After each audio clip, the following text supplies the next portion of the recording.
નમસ્કાર. નિર્માણ ન્યૂઝની વિશેષ રજૂઆત ટુ ધ પોઈન્ટ કાર્યક્રમ સાથે હું છું યજ્ઞ ત્રિવેદી. દર્શક મિત્રો, આજે ટુ ધ પોઈન્ટ કાર્યક્રમમાં ચર્ચા વિચારણા કરવાની છે હેરિટેજના જાળવણીને લઈને. આપણે દરેક લોકો હેરિટેજ સિટીની વાત કરીએ છીએ. હેરિટેજ તમામ જગ્યાઓને આપણે ક્યાંક જોઈ પણ છે, નિહાળી પણ છે, પણ તેની સાથે સાચવણી અને જાળવણીને લઈને ક્યાંક સવાલ જોવા મળતો હોય છે. અને આપણે જ્યારે હેરિટેજની વાત કરતા હોઈએ ત્યારે અમદાવાદની પોળો એ અત્યારે તો તમામે તમામ ક્યાંક હેરિટેજ છે. આપણે અમુક જગ્યાએ જે એમ કહેવાય ને કે ના સારા એવા જે સ્કલ્પચર છે, તો બીજી બાજુ અત્યારે તો પોળની અંદર પણ એક ઇતિહાસ રહેલો છે. સ્વાતંત્ર્ય સેનાનીઓ પણ અત્યારે તો જે ત્યાંથી આવેલા છે. અને જ્યારે કોઈ પણ વિદેશથી વ્યક્તિ આવે છે તો ત્યારે તેઓ સૌથી પહેલાં એમ જ કહેતા હોય છે કે મારે પોળ જોવી છે. આ પોળ કલ્ચર અત્યારે તો શું છે તેમ એમ કહેવાય ને કે અમદાવાદનો પશ્ચિમ વિસ્તારમાં ઘણો બધો વિકાસ થયો છે. એસજી હાઈવે હોય, સિંધુ ભવન હોય કે પછી સીજી રોડ હોય કે જે કોઈ પણ બાબત હોય, પણ જે પણ વ્યક્તિ અમદાવાદની મુલાકાતે આવે તે સૌથી પહેલાં અમદાવાદના પૂર્વ વિસ્તારમાં આવેલી પોળોના કલ્ચરને સૌથી પહેલાં તો જાણવાનો એક પ્રયત્ન કરતા હોય છે કે આ પોળ છે શું, કેમ અત્યારે તો પોળમાં જવું એ બહુ જરૂરી છે. પોળનો ઇતિહાસ તો છે, પણ તેની સાથે સાથે તહેવારોની જે ઉજવણી છે ને એ પણ અત્યારે તો પોળો સાથે જ સંકળાયેલી છે. દિવાળી હોય કે ઉત્તરાયણ હોય, તમે પશ્ચિમ વિસ્તાર એક બાજુ લઈ લો અને એક બાજુ પૂર્વ વિસ્તાર લઈ લો, બંનેમાં ક્યાંક બહુ જ મોટો ફરક જોવા મળશે. ત્યારે હવે આ પોળોનો ચહેરો બદલાશે તેવી એક બાબત સામે આવી છે. અમદાવાદની જે પોળ છે તેમાં રીડેવલપમેન્ટ માટે વિઝ્યુઅલ માઇક્રો પ્લાન અત્યારે તો જે તૈયાર કરી દેવામાં આવ્યું છે. વિદેશની જેમ હવે શહેરની પોળોનો પણ એક આધુનિક વિકાસ કરવામાં આવશે કે જેમાં હેરિટેજને જાળવી રાખીને પોળની અંદર કેફે, કિયોસ્ક અને બેઠક વ્યવસ્થા પણ ઊભી કરવામાં આવશે. તો સાથે જ વારસાગત સ્થાપત્યોને જાળવીને પ્રવાસનને પ્રોત્સાહન આપવા માટેના પણ તમામ પ્રકારની કામગીરી હાથ ધરવામાં આવશે. તો બીજી બાજુ શહેરના નાગરિકો અને પ્રવાસીઓ માટે પોળમાં નવા આકર્ષણો અત્યારે ઉમેરવામાં આવશે.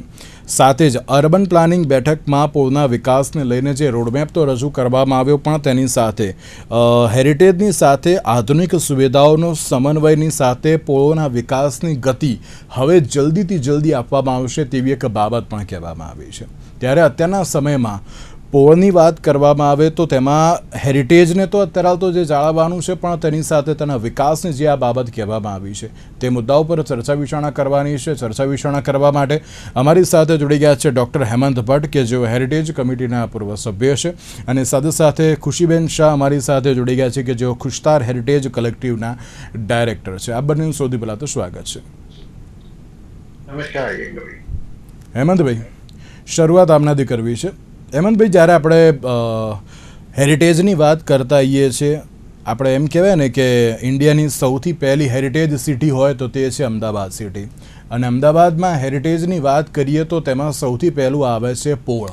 પોળનું કલ્ચર અને તેની સાથે પોળમાં રહેલું જે કોઈ પણ અત્યારે તો ઐતિહાસિક જે સ્થાપત્ય હોય, વારસાગત સ્થાપત્ય હોય કે પછી અન્ય કોઈ પણ બાબત હોય, તેને જાળવવાની એક બાબત કહેવામાં આવી છે. સાથે આ અર્બન પ્લાનિંગ કમિટીની જે બેઠક મળી હતી તેમાં પોળનો હવે ચહેરો બદલવામાં આવશે તેવી એક બાબત કહેવામાં આવી છે. તો અત્યારના સમયમાં આ હેરિટેજને જાળવવાની સાથે સાથે પોળમાં હવે અલગ આધુનિક વિકાસ કરવામાં આવશે તે બાબતને સૌથી પહેલાં તો આપ કઈ રીતે જોઈ રહ્યા છો? યજ્ઞભાઈ, પોળના આખા ઇતિહાસને જો જોઈએ તો સમગ્ર કોટ વિસ્તાર માટે આ એક આનંદના સમાચાર છે. અર્બન ડેવલપમેન્ટ મિશનની આવી એક વર્ચ્યુઅલ બેઠક થાય અને એમાં આપણા અમદાવાદના મ્યુનિસિપલ કમિશનર શ્રી બંછાનિધિ પાનીજીએ જે પ્રમાણેના પ્રેઝન્ટેશન સાથે જે વિગતો મૂકી છે એ પ્રમાણે આમ જોવા જાવ ને તો ખાડિયા, રાયપુર, માણેક ચોક અને સારંગપુર જે ખરેખર ઐતિહાસિક મહત્વતા ધરાવતા વિસ્તારોમાંના અતિ મહત્વના વિસ્તારો છે. આ 4 વિસ્તારોની જ પોળો ગણીએ ને તો લગભગ 179 પોળો થાય છે, 179. અને સમગ્ર કોટ વિસ્તારનું જો પોપ્યુલેશન જોવા જાવ ને તો એ લગભગ 4 લાખની આસપાસનું પોપ્યુલેશન થાય. અને વાત બિલકુલ સાચી છે કે પોળનું કલ્ચર અને આપણા શહેરની વિરાસત અને સંસ્કૃતિ એ જો જળવાયેલા હોય તો આ પોળના પોતમાં જળવાયેલા છે, એમ કહું તો ખોટું નહીં ગણાય. પોળ શબ્દ એ પ્રતોલી પરથી આવ્યું છે, સંસ્કૃત શબ્દ. અને આખી એ પોળની જે ભૌગોલિક રચના છે, તમે અમદાવાદની મોટાભાગની પોળ જોઈ લો, આ ઢાળની પોળ જોઈ લો, માંડવીની પોળ જે મોટામાં મોટી પોળો ગણાય, અમદાવાદના કોટ વિસ્તારની. મુહૂર્ત પોળને જો પહેલી પોળ ગણીએ, અહેમદ શાહ બાદશાહે જયારે અમદાવાદની સ્થાપના કરી 1411માં, પછી જે પહેલી પોળનું નિર્માણ થયું એ મુહૂર્ત પોળની વાત કરીએ તો આ બધી જ પોળોના ડિરેક્શન છે ને એ નોર્થ ટુ સાઉથ છે. એનો મતલબ એવો થયો કે ઉનાળામાં પણ સૂર્યનો તડકો ક્યારેય સીધો પોળમાં કાયમને માટે રહેતો નથી. નોર્થ અને સાઉથનું ડિરેક્શન એન્ટ્રી અને એક્ઝિટ હોવાના લીધે આ પોળોમાં હંમેશા છાંયડાનું ઠંડકનું વાતાવરણ જળવાઈ રહે છે. એન્ટ્રી ને એક્ઝિટ હંમેશા નોર્થ અને સાઉથ છે, જ્યારે મકાનો છે એ ઈસ્ટ વેસ્ટ ફેસિંગ છે એકબીજાને. એટલે પોળમાં એક જ્યાં પ્રવેશ દ્વાર હોય ત્યાં એક મકાન, એક મેડી જેવું મકાન હોય છે કે જેના નીચેથી પોળની એન્ટ્રી હોય છે. જ્યાં પહેલાના જમાનામાં પોળના દરવાજા હતા. હવે આ દરવાજા તો બ્રિટિશરોનું શાસન આવ્યા પછી ને એના પહેલા મરાઠાઓનું શાસન આવ્યા પછી અ, પોળોમાં આ સલામતી ના રહે એટલા માટે પછી અને જે પ્રમાણેના સ્વાતંત્ર્ય સંગ્રામ વખતે જે તોફાનો થયા એ વખતે પણ બ્રિટિશરો દ્વારા આ બધા જ દરવાજા દૂર કરવામાં આવ્યા, જેથી કરીને સ્વાતંત્ર્ય સેનાનીઓને એમાં આશરો ના મળે એમ કરીને. પરંતુ પહેલા દરવાજા હતા એ દરવાજામાં એક નાની ખડકી રહેતી જેમાંથી પોળમાં તમે પ્રવેશો, અને એની ઉપરનું જે મેડીબંધ મકાન હોય ત્યાં પોળિયો રહેતો જે પોળનો ચોકીદાર ગણાતો, કે જે પોળમાં જતા આવતી વ્યક્તિઓનું ધ્યાન રાખતો, દેખરેખ રાખતો, same like a security agency right now. અમારા આપણા જે રિસન્ટ ટાઈમ્સમાં જે પ્રમાણે છે એ પ્રમાણે. અને એ પોળિયાનો જે કંઈ વ્યવહાર છે, એનો આર્થિક વ્યવહાર છે, એનું જતન છે, એ પોળના જ રહેવાસીઓ સૌ સાથે મળીને કરતા. અને દરેક પોળમાં જે વાતાવરણ રહેતું એ પ્રત્યેક પરિવારોની સાથે એક લાગણીના સંબંધો સાથેનું રહેતું.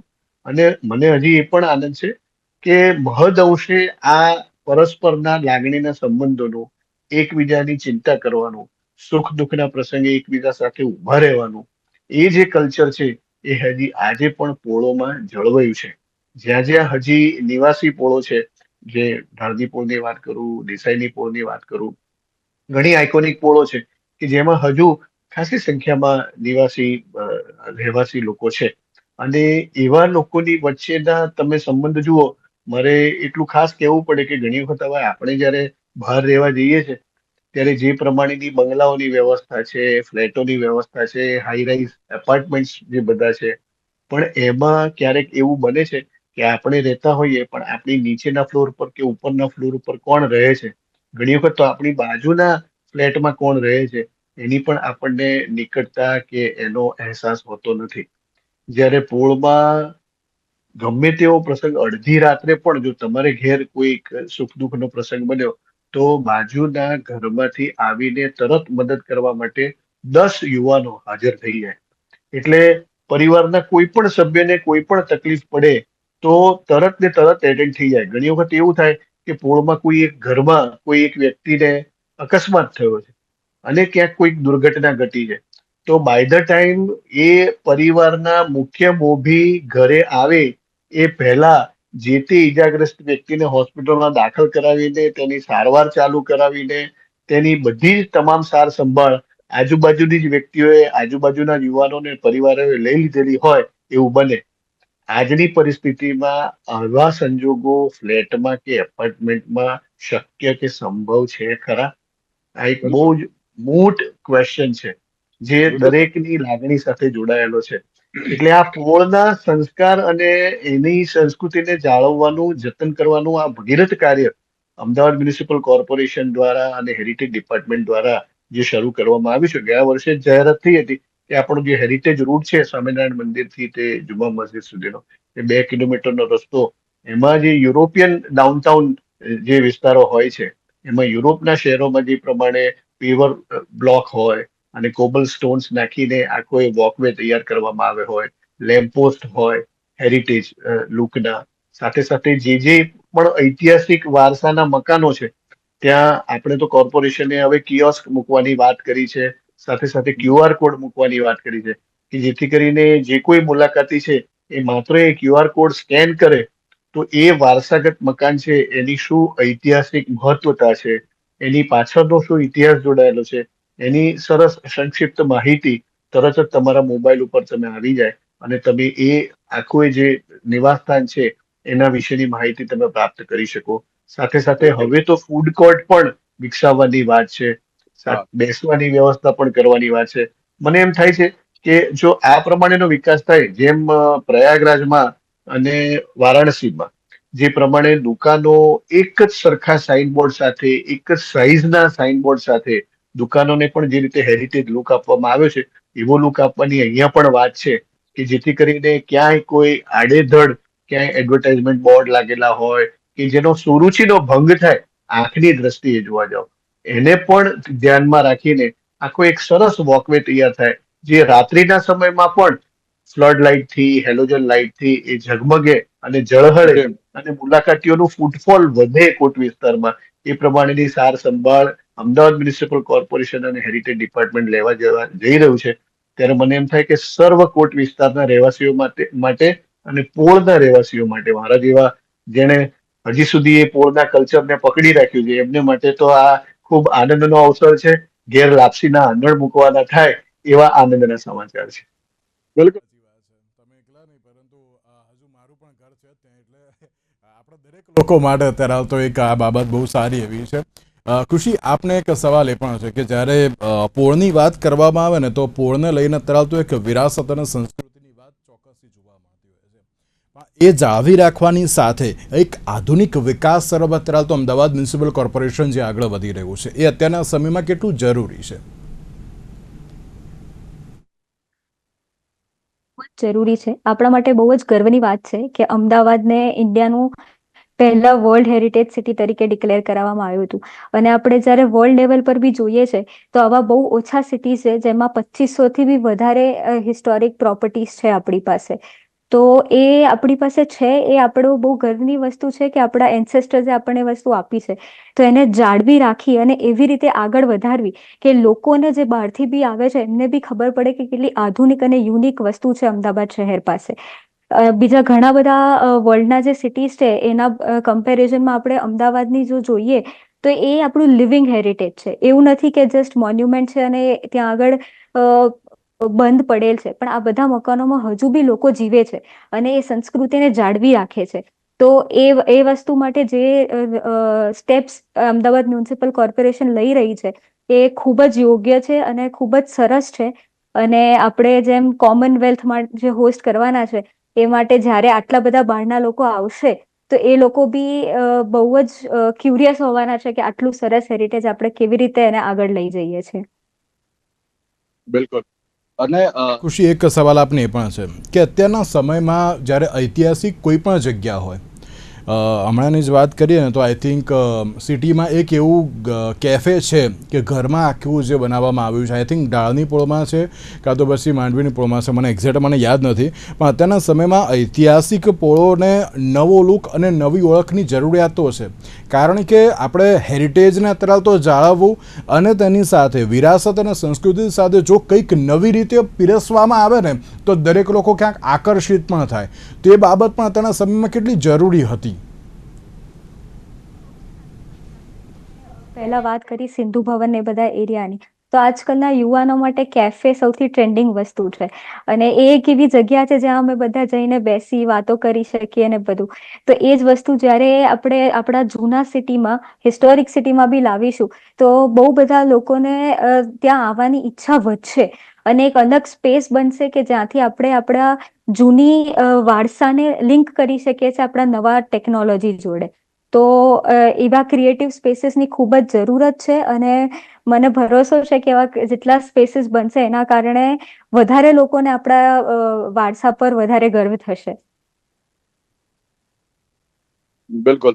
એક બાબત એ પણ હેમંતભાઈ આપને પૂછવા માંગીશ કે વિદેશની જેમ અત્યારે તો જે પોળનો જે વિકાસની અત્યારે તો બાબત છે, કેફે, કિયોસ્ક સહિતની જે નવી સુવિધાઓ અત્યારે તો મૂકવાની વાત છે, એવું લાગે છે કે ના અત્યારે ટુરિઝમને પ્રોત્સાહન આપવા માટે અત્યારના સમયમાં બહુ આ જરૂરી હતું તેમ? બહુ સાચી વાત છે યજ્ઞભાઈ. હવે જયારે આપણે 2029માં કોમનવેલ્થ ગેમ્સ આવવાની છે, એ પછી 2034માં જો શક્ય હશે તો આપણે ત્યાં ઓલિમ્પિક્સ ગેમ્સ પણ આવવાની છે. એટલે અત્યારથી એનું પ્લાનિંગ કરવું ખૂબ જરૂરી છે, કારણ કે હવે આમ તમે જોવા જાવ તો કોમનવેલ્થ ગેમ્સને 3 જ વર્ષ બાકી રહ્યા. Practically speaking. અને ઓલિમ્પિક ગેમ્સ ને માટે હવે 7 કે 8 વર્ષનો સમય રહ્યો. હવે આ સમયમાં આપણે જે આપવા માંગીએ છીએ, કોઈ પણ પ્રવાસી જે વિશ્વ પ્રવાસી છે અથવા ભારતમાંથી કોઈ પણ રાજ્યમાંથી આવતા પ્રવાસી છે, એને માટે એને આકર્ષણનું કેન્દ્ર બને અને ફૂટફોલ વધે અને ટુરિઝમ ઇન્ડસ્ટ્રીની સાથે લોકોના એમ્પ્લોયમેન્ટ જનરેશનનું પણ એક મોટી તકનું નિર્માણ થાય, એવું જો કરવું હોય તો અગાઉથી એનું પ્લાનિંગ કરવું જરૂરી છે. એટલે મને એવું લાગે છે કે આ એ દિશામાંનું બહુ સ્તુત્ય પગલું છે. અને વાત ખુશીબેને કરી એ સાચી કરી કે મિલેનિયલ જનરેશન છે, ઝેન્ઝી છે, એને માટે કેફે, આ રીતે સિટિંગ અરેન્જમેન્ટ હોય અને સાથે નાઇટ આઉટ માટેની એક સરસ વ્યવસ્થા હોય તો દરેકને આવવું ગમે. ગ્રુપની સાથે બેસવાનું ગમે, મોડી રાત સુધી ચા પાણી નાસ્તો થતા હોય, ગપ્પા મારવાના થતા હોય, સાથે વિચારોની આપ-લે થતી હોય, તો મને એવું લાગે છે કે એક સારા આપણે વિસ્તારનું નિર્માણ કરી શકીશું કે જેમાં અમદાવાદની જે અત્યારની પેઢી છે અને જે યુવા પેઢી છે એને આપણા કોટ વિસ્તારના કલ્ચર, એની સંસ્કૃતિનો ખ્યાલ આવે, એનાથી એ માહિતગાર થાય, જેથી કરીને આપણું સંસ્કૃતિને જાળવવા માટેનું જે મુખ્ય આપણો હેતુ છે એ જળવાઈ રહે. કારણ કે શહેરવાસીને પોતાના શહેર માટેનું ગૌરવ એ એના મનમાં જાગે અને તો એને આ શહેરના ગૌરવને જાળવી રાખવા માટેની એક પોતાની અંદરની ઈચ્છા પ્રગટે. એ પ્રમાણેનું આખું જો વાતાવરણનું નિર્માણ થતું હોય તે ખૂબ સારી વસ્તુ છે. ઐતિહાસિક વાતોની તમે આપણે જયારે આ વિરાસતોની વાત કરીએ તો ગાંધીજી અને સરદાર વલ્લભભાઈ જ યાદ આવે. અમદાવાદનો કોટ વિસ્તાર એવો છે જ્યાં ગાંધીજીએ મેટ્રિકની પરીક્ષા આપી છે. સાઉથ આફ્રિકાથી આયા પછી સુરેન્દ્રરાય મેડ આકાશેત કુવાની પૂળમાં રાયપુરમાં રહેતા હતા, એમને ઘેર પણ ગાંધીજી આવ્યા છે. ગાંધીજી અહીંયા નવી ગુજરાતી શાળા, સ્વદેશી શાળાનું ઉદ્ઘાટન કરવા પણ કોટ વિસ્તારમાં આવ્યા છે. ગાંધીજી રવિન્દ્રનાથ ટાગોરની સાથે દેશેનિપોળના નવરાત્રીના ગરબા જોવા પણ આવ્યા છે. કસ્તુરબાનું ખાડિયા ગેટ પાસેની સાઠોદરા મહાદેવની વાડીમાં જ્યારે સાઉથ આફ્રિકાથી પહેલી વખત ભારતમાં આવ્યા ત્યારે અહીંની મહિલાઓએ, ભદ્ર સમાજની મહિલાઓએ એમનું સન્માન કરેલું છે. મહિલા સન્માનનો આખો પ્રસંગ અહીંયા કોટ વિસ્તારમાં ઉજવાયેલો છે. એટલે આવા તો કેટલાય પ્રસંગો સરદાર વલ્લભભાઈ સાથે, ગાંધીજી સાથે જોડાયેલા છે. સરદાર તો આખી જિંદગી જ્યાં સુધી અમદાવાદ મ્યુનિસિપલ કોર્પોરેશનમાં રહ્યા ત્યાં પહેલા દરિયાપુરના અને પછી ખાડિયાના કોર્પોરેટર તરીકે રહ્યા અને 1924 થી 1928 સુધી મ્યુનિસિપાલિટીના પ્રમુખ રહ્યા. અહીંની ભજીયા ક્લબ ચાલતી. ડોક્ટર હરિપ્રસાદ દેસાઈ ને બળવંતરાય કાનોગા ને સરદાર વલ્લભભાઈ ને એ બધાની એક ભજીયા ક્લબ હતી જ્યાં ગાંધી રોડ પર ડોક્ટર બળવંતરાય કાનોગાના દવાખાને બધા બેસી અને આ જે વાત આપણે ખુશીબેન કરીએ છીએ ને એવી જ રીતે બધા ભેગા થઈ અને પછી ભજીયાની અને ચા કોફીની એક આખી જયાફત થતી. તો આ બધી જે બાબતો છે એ વારસા સાથે એવી જોડાયેલી છે જો યુવા પેઢી અહીં આવે તો એને ખબર પડે અને તો એને આ પોતાના શહેર માટેનું એક અનેરું ગૌરવ અદકેરું પ્રાપ્ત થાય અને એ આગળ આપણી સંસ્કૃતિને લઈ જઈ શકે. બિલકુલ બિલકુલ છે. અને ખુશીબેન એક બાબત એ પણ છે ને કે અત્યારે ઘણા બધા જે તમે મિલેનિયલ્સ અને જેન્ઝીસની વાત કરી ને તો હેમંતભાઈ પણ ક્યાંક જે તેને વાતથી એગ્રી કરશે કે અત્યારે દરેક લોકો એસ્થેટિક લુક હોય ને ત્યાં જવા માટે બહુ લોકો આતુર હોય છે. જેમ આપણે સિંધુ ભવન હોય કે અન્ય એવી જગ્યા હોય ને તો ત્યાં એસ્થેટિક લુકવાળા કેફેમાં જવા માટે દરેક લોકો જતા હોય છે. ચાલો એ તો બનાવવામાં આવ્યા છે પણ અહીંયા તો છે જ ઓલરેડી. બસ માત્ર એને એક અત્યારે તો આકાર આપવાનો છે. તો એવું લાગે છે ખરી ખુશી કે આ જે હેરિટેજ લુક છે અને તેમાં પણ જો અત્યારે કેફે બનાવવામાં આવે, કિયોસ્ક, એક બેઠક વ્યવસ્થા એક એવી ઊભી કરવામાં આવે, કારણ કે દરેક લોકો જ્યારે બહાર પણ જતા હોય છે, જે પ્રમાણે હેમંતભાઈએ ઉલ્લેખ કર્યો કે યુરોપની અમુક એવી જગ્યાઓ છે કે જ્યાં એસ્થેટિક લુક માટે દરેક લોકો ત્યાં વોક કરવા માટે જતા હોય છે અને જો એ પ્રકારનું ક્યાંક અહીંયા પણ એ તમામ વસ્તુ ઊભી કરી દેવામાં આવે તો અત્યારે જે જેન્ઝી છે કે પછી મિલેનિયલ્સ છે એ અત્યારે ત્યાં જવા માટે પણ ક્યાંક આતુર બની જશે. લાઈક સોશિયલ મીડિયામાં આપણે અત્યારે કોઈ પણ એક કેફે અહીંયાનું પકડી લઈએ એસ્થેટિક લુકવાળું તો ત્યાં એક ખાલી વિડીયો મૂકો તો એમાં 10 લોકો અત્યારે તો જઈ આવતા હોય છે. પણ આ તો આપણી જોડે રિયલમાં છે, એ પણ વારસાગત આપણને મળ્યું છે, હેરિટેજ છે અત્યારે તો એવું લાગે છે કે ના જો આ પ્રકારનો આધુનિક વિકાસ કરવામાં આવે તો યુથ પણ ત્યાં જશે તો એને પણ એ પ્રમાણેનું ક્યાંક લુક તો મળે, ઓળખ ને બધું જ અત્યારે તો મળે, પણ તેની સાથે જે રિયલ સેન્સમાં ટુરિઝમનું અત્યારે તો જે પ્રોત્સાહન મળવું જોઈએ એ પ્રમાણે ક્યાંક મળશે પણ ખરી તે. Yes definitely. આપણે આજે વાત કરીએ એમાં એક અસ્થેટિક છે અને બીજું ક્યુરેટેડ. આ બે બહુ જ ટ્રેન્ડિંગ વર્ડ્સ છે અમારી જનરેશનમાં કે અને ઓલ્ડ સિટી તમને બંને વસ્તુ આપે છે. જેમ ડૉક્ટર હેમંત ભટ્ટે કીધું કે દરેક આપણી પોળ છે એમાં એટલો બધો ઇતિહાસ છુપાયેલો છે. તો આજની જનરેશનને ખૂબ જ ઇન્ટરેસ્ટ છે એ વસ્તુ જાણવામાં કે આ છે તો કેમ છે, એની પાછળ કેટલા રીઝન્સ છે, કેવી રીતે બનાવ્યું છે, કોને બનાવ્યું છે, એ બધામાં. તો એને જ્યારે આપણે ટુરિઝમ જોડે કમ્બાઈન કરીએ કે આ કેફેમાં તમે જ્યાં બેઠા છો તેની કોતરણી પાછળનો ઇતિહાસ શું છે, એ કોતરણી કોને બનાવી છે, કેવા ટાઈપના કમ્યુનિટી અને કારીગરોએ બનાવી છે, અથવા ત્યારે આપણા કેટલા ફ્રીડમ ફાઇટર્સ ને સ્વતંત્રતા સૈનિક બધા ત્યાં આવ્યા હતા, એ રીતના ઇતિહાસ જાણવામાં ખૂબ જ રસ છે અમારા જનરેશનને. તો જ્યારે આવી સ્પેસીસ બનશે તો યંગ જનરેશનને પોતાના ઇતિહાસ જોડે વધારે કનેક્ટ કરવા મળશે અને સ્પેસીસ ડેફિનેટલી લોકો ખૂબ જ સારી રીતે એનો ઉપયોગ કરશે. અને લાગે છે કે ના હેરિટેજ તરીકે જે આપણે વિકસાયું છે અમદાવાદને, તેને હજુ પણ થોડુંક વધારે ક્યાંક પ્રોત્સાહન મળશે તેમ વૈશ્વિક સ્તરે? એટલે અત્યારે આપણે એક બહુ મોટો માઇલસ્ટોન અચીવ કર્યો છે આ ટેગ લઈને, અને ટેગ લેવા માટે બી ઘણી બધા વર્ષોની મહેનત લાગી છે. 3000 મકાનોને આપણે આઈડેન્ટિફાઈ કર્યા છે. તો હવે આપણું સિટી એક નેક્સ્ટ સ્ટેપ પર જઈ રહ્યું છે કે હવે આઈડેન્ટિફાઈ કરીને કેવી રીતે એને વધારે સારી રીતે ક્યુરેટ કરી શકાય કે જેથી કરીને આપણે નેક્સ્ટ જનરેશન માટે બી એ વસ્તુ રાખી શકીએ.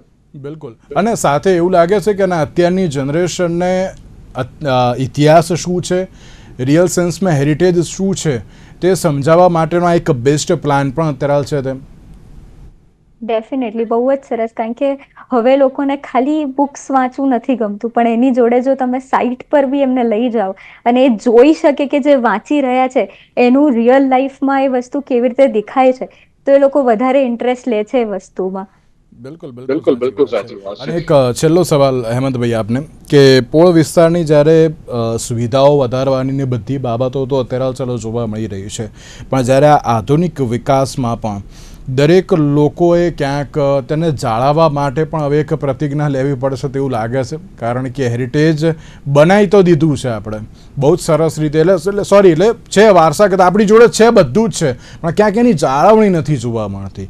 જો અત્યારે નવા લોકોને લઈને વાત થઈ છે, નવી ઓળખ આપવાની પણ બાબત થઈ છે, તો આમાં દરેક લોકોએ ક્યાંક જનભાગીદારીની સાથે તેને જાળવવા માટેનો પણ એક સંકલ્પ લેવો એ બહુ જરૂરી છે તેવું લાગી રહ્યું છે આપને?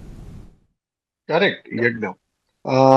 જ્યારે વર્લ્ડ હેરિટેજ સિટીનું બિરુદ આપણને 2017માં મળ્યું, એ પછી એક બહુ જ રિમાર્કેબલ ડિફરન્સ વિચારસરણીમાં અહીંના રહેવાસીઓમાં જે આવ્યું છે કે હવે પોળમાં સભાનપણે રેસિડેન્શિયલ જે આખો એ વિસ્તાર છે એ જળવાવો જોઈએ, કોમર્શિયલ ન જ થવું જોઈએ, અને જે કંઈ 2236 મકાનો છે અને બાકીના 450 જેટલા ઐતિહાસિક ઇમારતો અને જે સ્મારકો છે એમાં હવે કોઈ પણ પ્રકારની બાંધછોડ ન થાય એ પ્રમાણેની સભાનતા અહીંના રહેવાસીઓમાં આવી છે. એ પ્રમાણેના સક્રિય પ્રયત્નો પણ ચાલુ છે.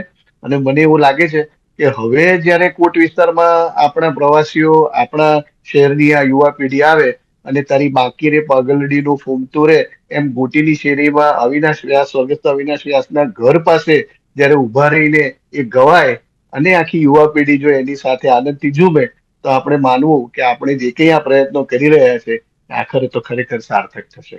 બિલકુલ સાચી વાત છે. તો હવે જોવાનું એ રહ્યું કે જ્યારે પોળના ચહેરો અત્યારે તો બદલાશે તેવી એક બાબતો કહેવામાં આવી છે, કેટલું ઝડપથી તેની ઉપર કાર્ય થાય છે. અને તેની સાથે એક બહુ મહત્ત્વની બાબત એ પણ છે કે આપણે જ્યારે હેરિટેજ તો છે, બધું જ વારસાગત સ્થાપત્યોનું બધું જ છે, પરંતુ જાળવણી હજુ પણ ક્યાંક જોવા મળતી નથી. એ આપણી જ જવાબદારી છે. જનભાગીદારીની સાથે જ અત્યારે તો તેમાં આગળ વધવાનું છે.